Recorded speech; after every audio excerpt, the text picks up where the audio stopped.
Pinas Outsider, welcome back to our channel. And for today's video, makikimarites na naman tayo sa mga latest issue at news ngayon. Pero bago yan, huwag kalimutan mag-like and subscribe to our YouTube channel. Let's go! Chairman, I want to make it clear that yung recantation niya nangyari noong 2023. And Yes, Your Honor. the reason why you recanted is why? Because I want to tell truth already, Your Honor, at the RTC, that Colonel Acerto is not really the importer of the Shabu. and not because that you have watched that we have created a Quadcom committee, that's the reason you recanted. No, Your Honor, I was in jail during that time. Kasi I don't want to make it seem that because of this Quad committee that we created, nagkaroon po siya ng recantation. And I don't want that to be perceived by the people and by us that you have manifested that statement that you have mentioned a while ago because you have recanted. True. Bawal mag-manifest. Gets mo? A year ago. Yes, wala, di ko pa po alam yung committee, Your Honor. Talagang totoo lang yung sinabi ko doon sa korte. Kasi Hindi ko po alam Mr. itong Jimmy committee. Guban, syempre natatakot din ang members ng committee na to because you have recanted, no? Kumbaga, binago mo yung statement mo eh. And how can we be assured that you will not be changing your statement again? Di ba? Kaya, syempre, kanina medyo nagulantang ako dahil ang dami mo ring nabanggit ng mga pangalan. Nabanggit mo sila Peña, si Tess Mangawon, Benit Abtiporda, Paul Gutierrez, Konsehal Abelara, si Pulong, si Michael Yang, si Hans, si Mans. So I was trying to jot it down eh. Napuno na itong aking sinusulatan and I'm really confused, no? But of course, this is the statement that you have taken your oath. Yes, Your Honor. So, Nung una din naman, oat yun.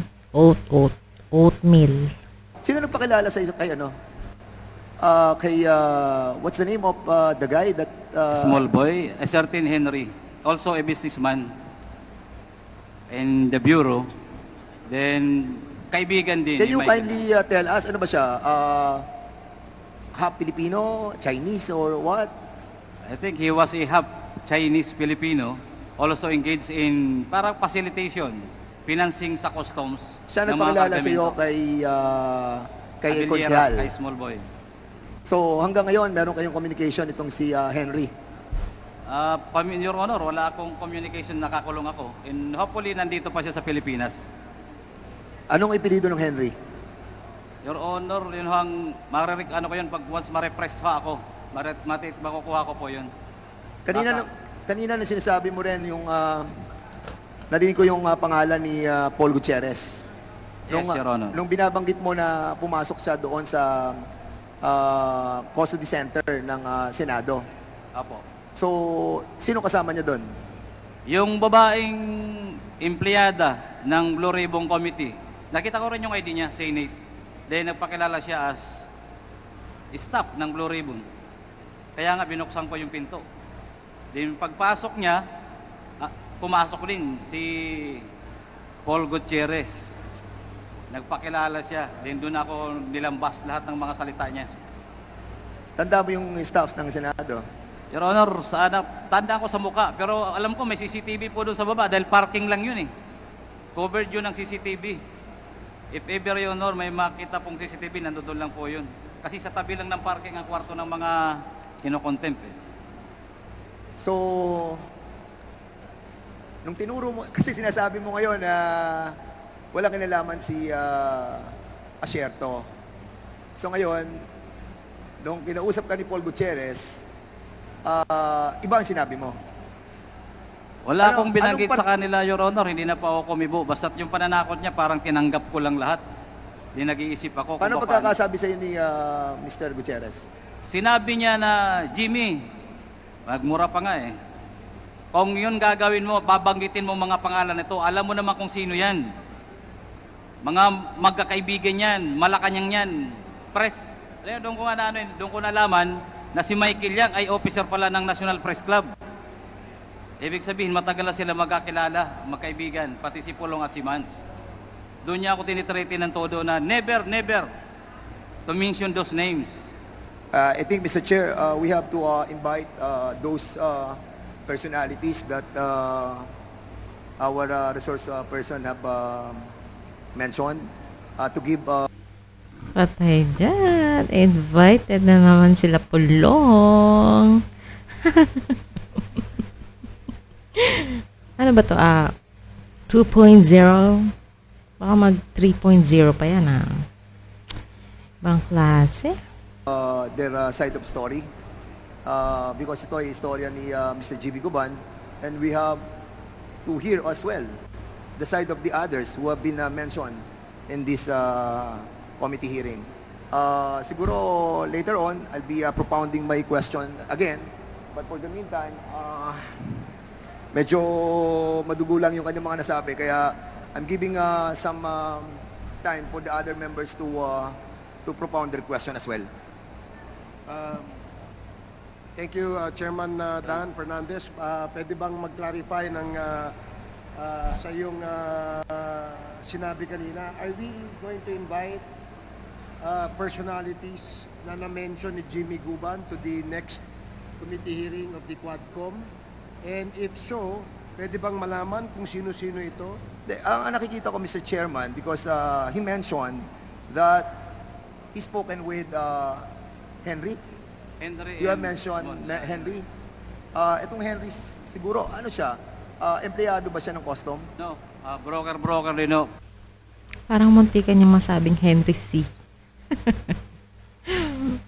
Para kung ano ang kaibigan din ni Michael Yang.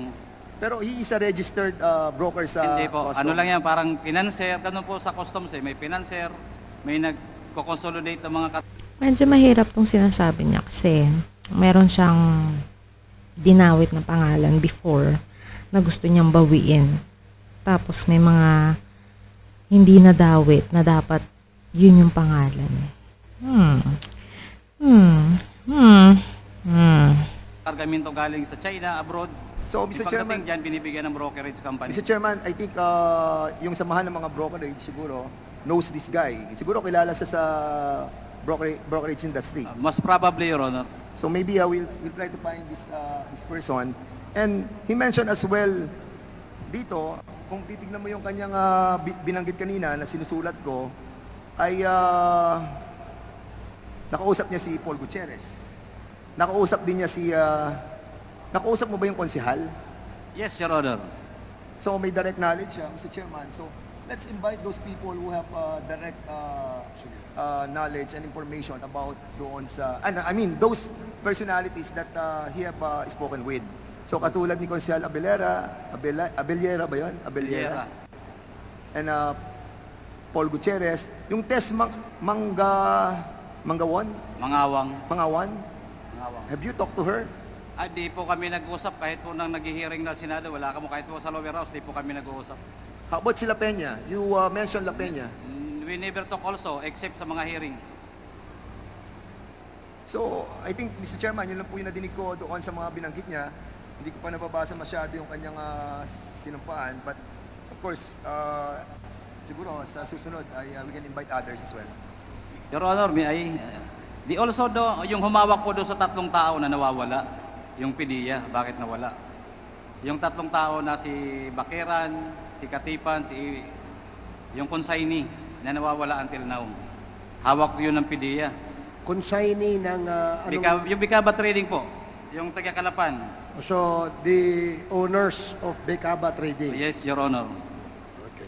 Hawak ng PDEA yun. Okay, at the proper time, before the committee adjourns this committee hearing today, we will ask the chair of the public order to make a motion with respect to the resource persons that we wish to invite in the subsequent hearings of the Committee on Dangerous Drugs. I'm sorry, the Quadcom, rather. So, mamaya, as we go along dun sa affidavit ni Mr. Guban, I'm sure marami pong katanungan mula sa ating mga kasamahan dito to clarify yung mga sinabi mo rito, Jimmy, no?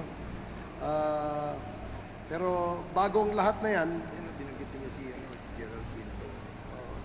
And you reported this to Gerald Quinto. bago ang lahat na yan,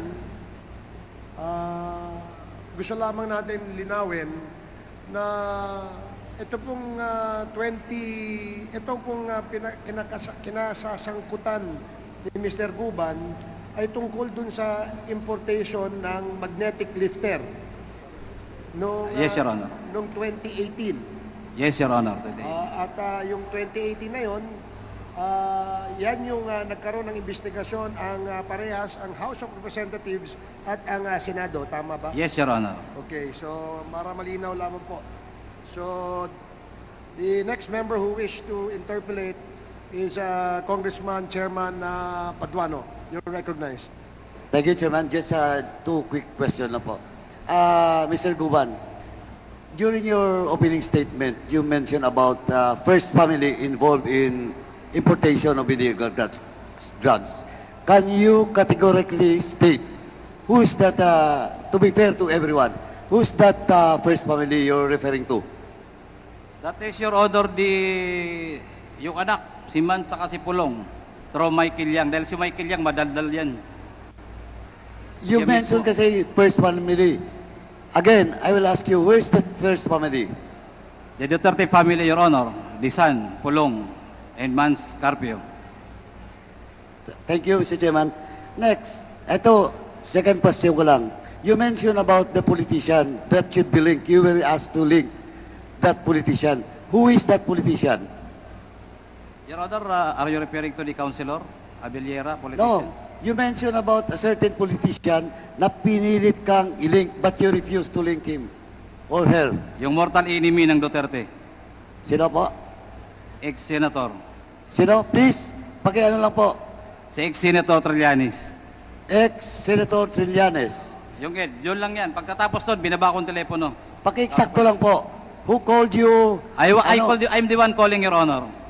Pagkatawag ko sa NBI, sabi niya, Jim, tawan mo, pakinggan mo yung sasabihin ko sa'yo. Nakakulong na po kasi ako eh. From NBI, nilipat ako sa Manila City Jail. So from Manila City Jail, nakakatawag naman doon. Tinawagan ko yung isang deputy director who is all you familiar with me. Deputy Director for Investigation. Sinabihan niya ako, parang minustra niya pa nga eh. Jim, ganito eh. Pagdating ko doon sa opisina ng director, alam mo, nakataas yung paa. Inano yung papel mo kasi may sulat din ako kung paano po ako makatutulungan makalabas. So pagdating doon, parang nagkukusay-kusay ba? Ano ba?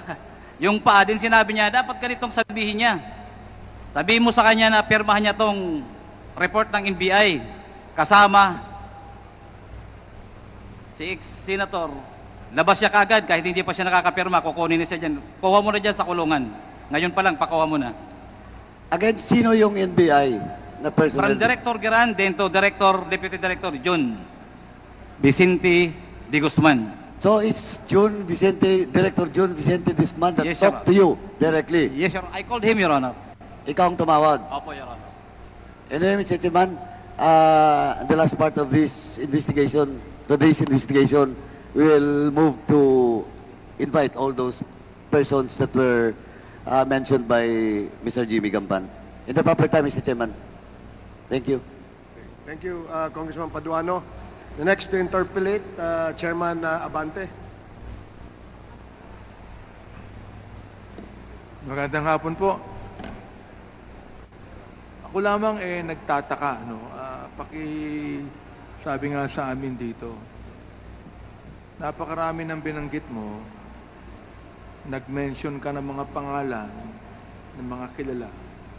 Ang tanong ko lang, ba't mo ginagawa ito? Under oath ka, no? Ba't mo ginagawa ito? Hindi ka ba kinakabahan sa buhay mo? Ba't mo ginagawa Your ito? Honor, thank you very much dahil may request po talaga ako ng security bago po ako nagsasalita dito dahil ang kailangan ko po ay katotohanan. With the Almighty God, sabi ko tulungan ako na makuha ko ang tunay na hustisya. Dahil wala sa hustisya ang binibigay nila sa akin. At hindi ko po yun makukuha kung hindi ko po isasawalat ang katotohanan. Dahil hindi po mangyayari ang tunay na hustisya sa isang katulad ko na mahirap lang, hindi ma-impluensya. Ang kalaban ko ay napakalaki. Katotohanan para sa iyong sarili o katotohanan para malaman ng taong bayan ang nangyayari sa ating lipunan? Katotohanan po para malaman ng taong bayan ang nangyayari sa ating lipunan, lalong-lalo na po sa criminal justice system natin. So wala ka ng tiwala sa criminal justice system natin. That is correct, Your Honor. Dahil po dyan, nakulong ako na ang judiciary ay parang may nagdidiktang ibang tao galing sa labas. Okay. Ganito yan, no? Ikaw ay naging guest ng Blue Ribbon Committee, di ba? Nag-testify ka ron, di ba? Opo, Your Honor. Yung bang testimony mo sa Blue Ribbon Committee at yung testimony rito pareho? Hindi po, Your Honor. Nung Bakit? nandun po ako sa committee. Ibig sabihin, doon sa Blue Ribbon Committee, nagsinungaling ka, pero dito, totoo sinasabi mo. Ito po, Your Honor, yung totoo dahil hindi na po ako takot ngayon na lumaban. Wala na akong nakatarak sa dibdib ko. Sagutin mo ako, sa Blue Ribbon Committee, under oath ka, nagsinungaling ka. Yes, Your Honor. Inaamin mo ngayon yan. Yes, Your Honor. At under oath ka ngayon, nagsasabi ka ng totoo dito sa aming committee. Yes, Your Honor. Ito po yung totoo. Alam nyo kasi, pagka minsan Yun nga mahirap. Iba-iba na sasabihin, kahit pa under oath yan. Kahit pa oatmeal yan. Pwede niya rin sabihin dyan na totoo yan, under oath meal. Pero hindi natin sure kung totoo talaga. Likewise before, nagsabi rin daw siya ng totoo, pero ngayon sabi niya, kasinungalingan niya dati. Under oath din yun under oatmeal. nanonood ang taong bayan Hindi ba? Opo. Napakahirap paniwalaan na magsasabi ka ng iba sa Senate Blue Ribbon Committee, ang sasabihin mo dito, iba rin ang sinabi mo, at dito, ang binabanggit mo, katotohanan. Paano kami maniniwala sa'yo? Your Honor, yung katotohanan po ngayon ay inilabas ko dahil tinatakot ako nila during that time. Marami pong nangyayari during that time. Marami pong namamatay.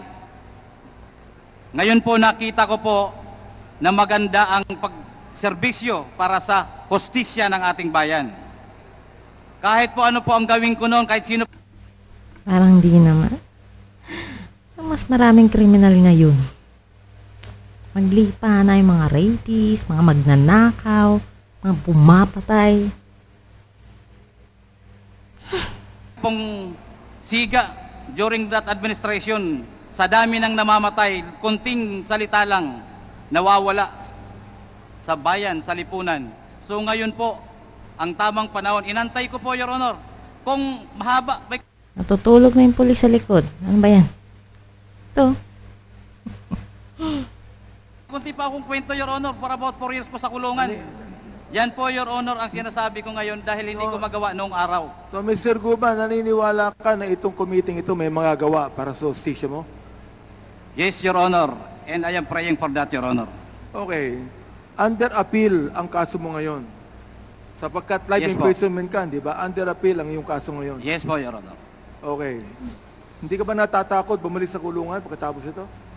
Your Honor, sana wag na muna doon. Makahanap muna ako habang sa ibang kulungan na safe naman ako. Pero para po sa katotohanan, Your Honor, I have to do this. Para po sa bayan. Yung basihan ng kaso mo ay tungkol sa Dangerous Drugs Act. Di ba? Opo, Your Honor. Bakit? I mean, akala ko ba gusto mong sabihin sa amin yung mga tao na tungkol sa droga. Bakit ang kaso mo tungkol sa dangerous drugs? Ikaw ba ay nag-i-import ng illegal drugs? Noong panahon na ikaw ay intelligence officer ng customs? No, Your Honor. Wala pa akong involvement kahit anong importation. Okay. Pakisabi nga sa amin kung anong pagkakilala mo kay Colonel Asierto. Sino ba ito? Paki-refresh ang memory sa amin ngayon. Ano ang pagkakilala mo kay Colonel Asierto? Si Colonel Asierto po, Your Honor, during that time is an active PNP officer ng Philippine National Police. Aha. He was, pagkakilala ko sa kanya, galing pa sa PAOK TF. Retired na siya ngayon. Ngayon po ay retired na. Anong pagkakilala mo sa kanya? Well, marami hong huli yan tungkol sa illegal na droga. Marami na hong kinoordinate yan sa Bureau of Customs secretly. Halos top secret pa namin na ginagawa, nahuhuli nila sa labas. So I trust him and I'm sure he trusts me also dahil marami na kaming nahuli sa labas nila pagtungkol sa operasyon ng illegal na droga. So doon ka sa kanya nagtapat ng buong katotohanan. Yes, magkasama po kami matagal na rin. Magkakilala kami for almost more than 20 years. Nasaan si Colonel Asierto ngayon? Mula po nung makulong ako, nakikita ko lang siya sa balita. Hindi ko po alam kung nasaan siya eksakto ngayon. Itong si Paul Gutierrez na lumapit sa iyo, sabi mo, na ang nagsabi sa iyo, wag mong banggitin ang mga pangalan nila Pulong, Michael Yang at Man. Alam namin kung saan nakatira ang pamilya mo. Alam din namin na nasa Makati ang anak mong lalaki. Sino si Paul Gutierrez? Your Honor, sa aking pagkakaalam, hindi ko yung personal na kakilala. Yan ay tiga-media noon pa. Namamasyal yan sa bureau. Naniniwala ka na ang media pwedeng tumapot sa iyo ng ganito? Your Media. Honor, Ang media ba ay nananakot ng ganito? sa dyaryo, kung manakot, grabe, lalo na po yung personal. At alam ko pong meron silang grupo na nag-iikot ng mga media. O, mayroong silang grupo. Yes, Your Honor. Mr. Chair, inaamin din po at nagte-testify si Mr. Guban na mayroon pong grupo ang media na katulad ni Paul Gutierrez. Ganun ba yun? Katulad po na nagsusulat sa dyaryo nila Paul Gutierrez sa tabloid. Okay. Ano ang pagkakilala mo kay Benny Antiporda? Bakit siya nadamay dito? Your Honor, hindi ko gaano kilala yan except his name. Bini Antiporda at saka naging National Press Club. Doon ko na lang siya nakilala kay Paul Gutierrez. Sa mga sinabi niya. Hindi familiar ho sa akin. Ang alam ko lang po sa Bureau of Customs, sa intelligence report namin, namamasyal. Pero ganun lang, wala po akong kilala na ano pa man Hindi sa mo kanya. siya kilala masyado. Hindi po. Hindi mo alam na siya ay media rin. Alam ko lang po, dahil nasa National Press Club, nababasa ko rin po yan minsan sa news, na he was, I think, became a president of the National Press Club. Ito pong Miss Mangawang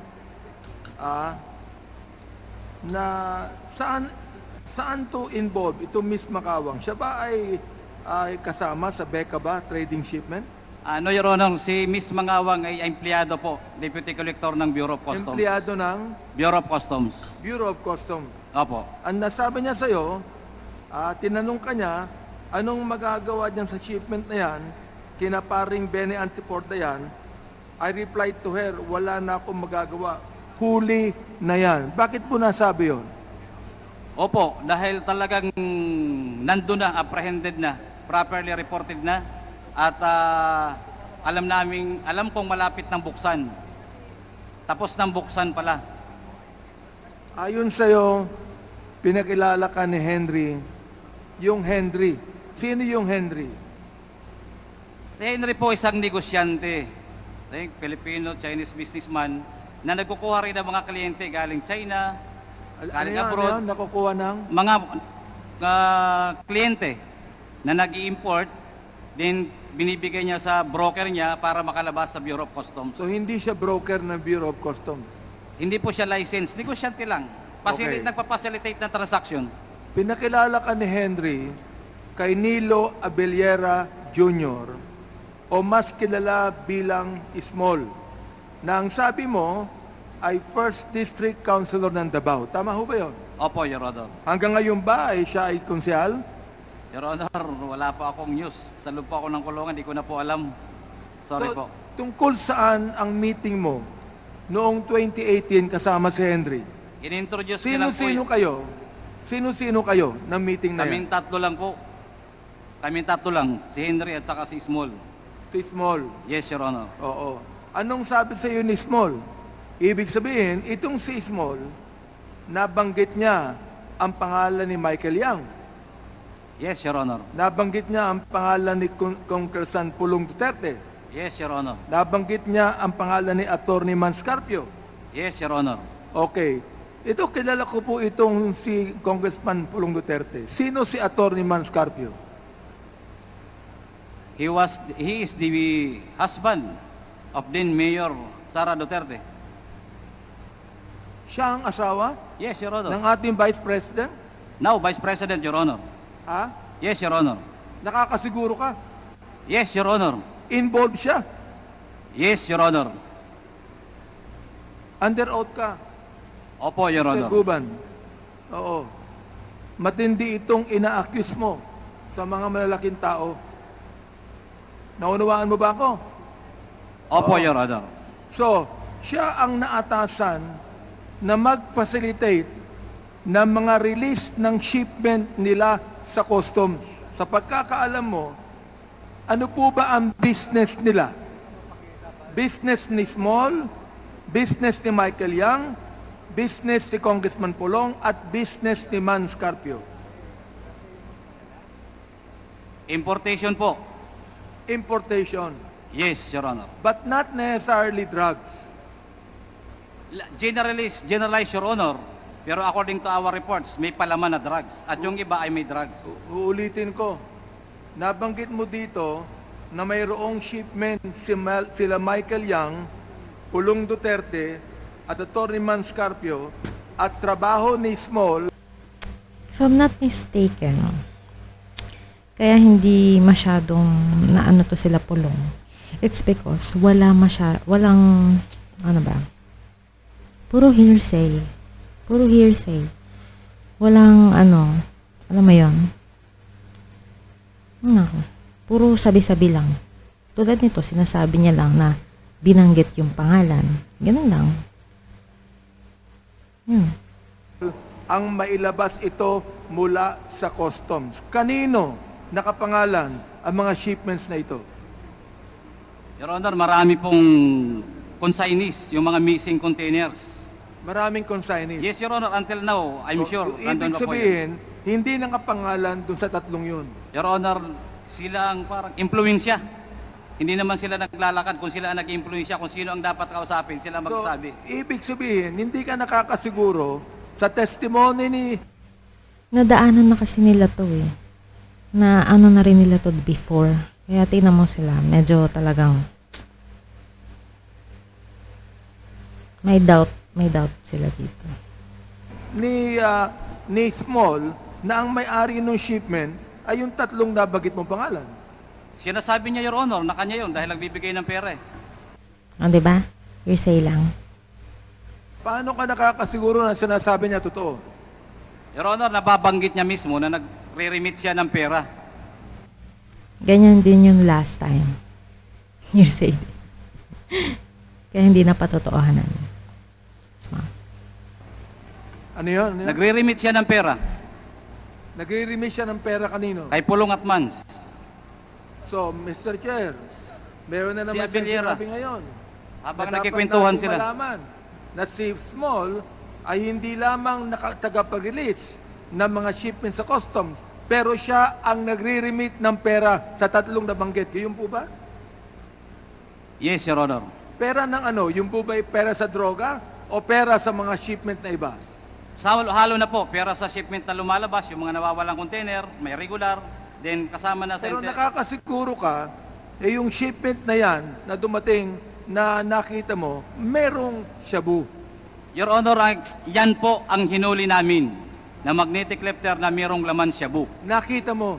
Ako po, Your Honor, isa sa mga apprehending officer. So nakita mo yung shabu. Yes, Your Honor, together with PDEA. Ilang toneladang shabu ang nakita mo? 355 kilos, Your Honor. 55 kilos. 355 Mr. kilos. Chair, sinasabi niya muli na hindi niya nasabi kanina na ang laman ng shabu at ang bigat nito at ilan is 55. 355 kilos, Mr. Chair. Medyo mahaba-haba na po yung tanong ko. Ngayon pa lang ko po tatapusin yung tanong ko. At mamaya po, tulad ng sinabi ni Chairman Karap Paduano, we will make a motion to invite all of these names mentioned by Mr. GB Gaban to attend our committee hearing. Thank you, Mr. Chair. Thank you, Congressman Nabante. Ako may tanong ako, no. Medyo seryoso itong yung sinabi, no. Sa ginagawang investigation ng Committee on Drugs, palaging lumalabas yung pangalang Michael Yang, no. Sa iyong pagkakaalam, no. Si Michael Yang ba ay involved sa smuggling o importation ng droga? Your Honor, if I may siguro pagkatapos nito at sa susunod, si Michael Yang is a big-time importer ng droga. My source is also from his friends. Paano ba ang That source? is why, Your Honor, isa yan sa magnetic lifter. Even he is distributing drugs in the local market. When I was at the jail, Manila City Jail, one person, pumunta ho sa akin yung nakakulong, galing siya sa labas. At ang buong akala niya ay kilala ko direkta si Michael Yang. Nangumpisa lo sa akin yung tao. At sinabi niya kung anong trabaho niya kay Michael Yang. Sa loob na po yan ng kulungan. Hindi ko kakilala. Sinabi niya, Boss, sir, tiga-custom, kaibigan ako ni Michael Yang. So for about 3 months, ang dami niyang sinishare sa akin. Nung malaman na hindi kami direkta na magkakilala ni Michael Yang tumigil, ang dami niya sa akin sinabi. Siya ba ay Sino? nakakulong din sa... Nakalabas na po. Siya nakalabas na. Pwede Pero ba pili malaman pong- kung anong pangalan? Si Errol, pili pong may mag-corroborate, Your Honor, para may nakakarinig habang siya nagkikwento. Sige, at the proper time, mamaya, no, bago tayo mag-adjourn. Yes, Kasi isa-isahin po natin yung mga iimbitahin natin. Apo. Para magkaroon ng linaw itong mga sinasabi mo, Jimmy, no? Opo, Your Honor. Isang malaking puzzle sa amin, no? Na itong si Michael Yang, ay siya ba yung the same Michael Yang na economic advisor ng ating dating Pangulo? Yes, Your Honor, sa pagkakabasa ko sa dyaryo at Nakita mga mo ba siya reports. personal? Yes, sa reports, Your Honor. Pero Not si personal. Michael Yang ba, nagkaroon ba ng pagkakataon na magkaharap kayo? Hindi po, Your Honor, nag-deny. Nagkaroon ba ng pagkakataon na makaharap mo si Attorney Carpio? No, Your Honor. Nagkaroon ba ng pagkakataon na makaharap mo si Pulong Duterte? No, Your Honor. In fact, hindi ko ho, gusto nila ako kasi noon i-promote, pero dininay ko na tama na ako kayo. Na Ngayon. tayo ang magkakausap. Nagkaroon ba ng pagkakataon na makaharap mo personal si Mr. Abilera? Yes, Your Honor, magkainuman kami. Ilang beses kayo nagkaharap? 3 times. Kaya doon ko po nalalaman sa bibig niya mismo kung ano ang nangyayari sa kanila. So galing sa kanya, sa bibig niya, sinasabi niya na binabanggit niya ang mga pangalan na nabanggit natin kanina. Yes, Your Honor.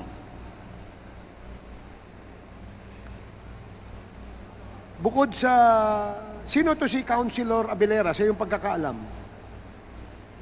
Your Honor, isang konsihal sa Davao City na ever since Vice Mayor si Pulong Duterte ay katiwala na yan. So, ito bang sinasabi mong importation ng drugs, pwede bang sabihin mo sa committee ito, paano yung sistema, ano yung iskema, ano yung scheme, kung paano nila pinararating, para magkaroon lang ng linaw kung paano ito pinalulusot sa Bureau of Customs. At ito ba ay talagang dumadaan sa Bureau of Customs? Thank you, Your Honor. Dumadaan po yan. Yung iba ho, katulad po ng missing containers, I hope may records po kayo niyan eh. Naalala ko yan. Lumalabas ho yan, gate pass lang. Sino ang tumatawag sa dadaanan at saka sa head of office? So Pwede lumalabas yung gate pass lang, walang examination, walang bayad na duties in taxes, isa po yun. So ang ibig sabihin, yung mga container na yan, darating sa atin, Ay. lumulusot yan, palabas ng customs, gate pass lang ang ano. Gate pass lang po yung hawak. So hindi na kailangan, wala bang inspection yan? X-ray? Dapat po may inspection, may x-ray, pero lumalabas yan. Kaya nga marami. At kung hindi pa ako nagkakamali, video bumabalik sa memory card ko. Around 700. Ang Port of Manila pa lang. 700 ano? Containers, Your Honor, ang nawawala during my time, during our time. 700 containers ang Sa nawawala. Port of Manila pa lang. More or less, Your Honor, hindi ko inaano na eksakto. Meaning- At pinapahanap yan ni Commissioner. Paki-clarify mo lang, Jimmy, no? nawawala siya, dumadating siya rito, may record kayo sa customs, pero nakakalabas siya na hindi nyo alam. Yes, Your Honor. Barko, may shipping line, ibinaba ng barko, nandoon ang records. Kaya nalalaman namin eh. Malalaman mo na lang yan, hindi alam ng ibang opisyal, bukol sila, nakalabas na. Makikita mo yan ngayon sa computer, lalabas, bakit wala na to? So, missing na kagad yun. Ibig sabihin, mayroon no nag-facilitate na dire-diretso lang, gate pass lang ang dala. Ibig sabihin, all clear. Ngayon, mayroon naman pong swing na totally walang record. Your Honor, kung maalala niyo po, yung aming kargamento, yung magnetic lifter na hinuli, that is already more than 1 month sa Manila International Container Port. Ibig sabihin, overstaying cargo na yan. Napakalinaw po niyan sa batas na dapat ang district collector ay may responsibilidad na dyan na alamin. So yan po, pag hindi po yan nalaman, yan po ay tawag namin dyan ay swing. Malalaman mo yan totally walang gate pass. Ninakaw sa loob ng mga hindi pala magnanakaw sa loob ng customs. Walang records po yun. Nalalabas. Sige. So, ang ibig sabihin, yung swing na binabanggit mo, yan ang scheme kung paano Opo. pinalulusot o pinapalabas itong mga Pinapalabas. container na to. Yes, Your Honor. Pero siyempre, meron niyang katumbas na bayad. Malaking halaga po yun. Pwede bang malaman kung alam mo kung ano yung sistema at Pag magkano halimbawa po binabayad? totally, i-clear yan lahat. Around Saan gate. dadaan dapat yan? Sa gate.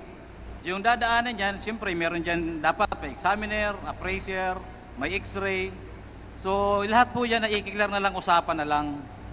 At nagbabayad. Nagbabayad 20 mil, 50 mil, bawat unit, then makakarelabas na yan. Pakiliwanag mo lang. Ano yung bawat unit? Bawat office na dapat dadaanan na makakakita. So yung mga opisinang dadaanan ng container para ito ay makalabas, may bayad po yan. Oh, may bayad na yon. Okay. Walang papel yun. Dari may lalabas mamaya. Container number lang. So mawawala na yung records. Alam na alam. Makaka-exit. Yun yung tinatawag na swing. Okay. So, siyempre, yung mga panahon na yon, dahil merong ganyang pangyayari, yung mga dinaanan, natatandaan mo ba kung sino yung mga hepe ng mga opisinang yon na dinadaanan itong mga container na to? Your Honor, nag-reshuffle na, di ko masyado matandaan unless makuha ko yung records. Mayroon naman po yan mga naka-assign. Yung dapat dadaanan ng magnetic lifter ay meron po yan kasi meron pong in charge, may mga hepe yan, may personnel naman bawat division. So during that month or year, meron yan order, pwede po yan makita sa files. Sige, salamat Jimmy